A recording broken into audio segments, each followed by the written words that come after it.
কোনো এক সময় এক গৃহস্থের একটি পোষা গাধা এবং একটি পোষা কুকুর ছিল। গাধাটি সারা দিন গৃহস্থের সাথে সমানে কাজ করে বেড়াতো, আর কুকুরটি সারা রাত জেগে গৃহস্থের বাড়ি পাহারা দিত। কিন্তু গৃহস্থ ছিল খুবই কৃপণ, তাদেরকে ঠিক মতো খেতে দিত না। একদিন রাত্রে গাধাটি যখন বিশ্রাম নিচ্ছিল, তখন গাধা কুকুরকে বলল, বন্ধু বন্ধু, আমার যে ভীষণ খিদে পেয়েছে। মালিক দিনের পর দিন আমাকে দিয়ে খাটায়, আর ঠিক মতো খেতেও দেয় না। আমার যে ভীষণ খিদে পেয়েছে, আমি কাল কি করে কাজ করব?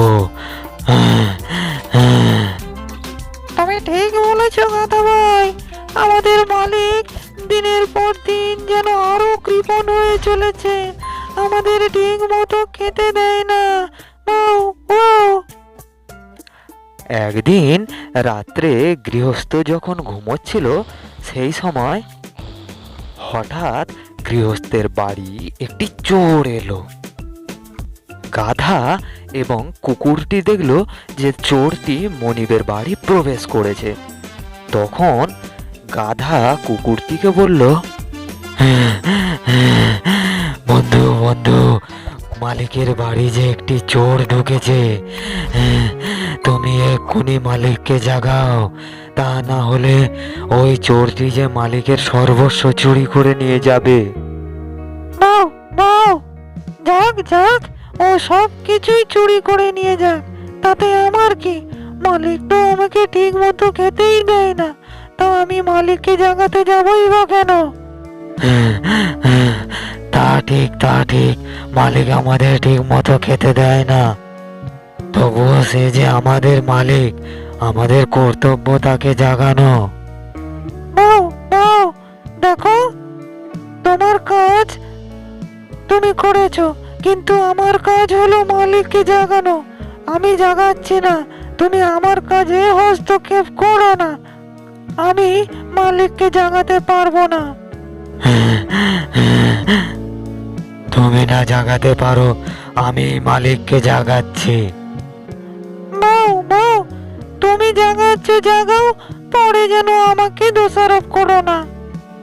এরপরে গাধাটি প্রচন্ড চিৎকার করতে আরম্ভ করলো।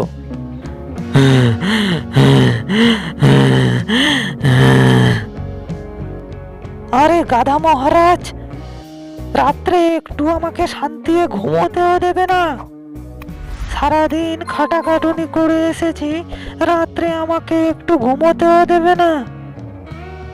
এই বলে গৃহস্থ গাধাটিকে খুব মারলো।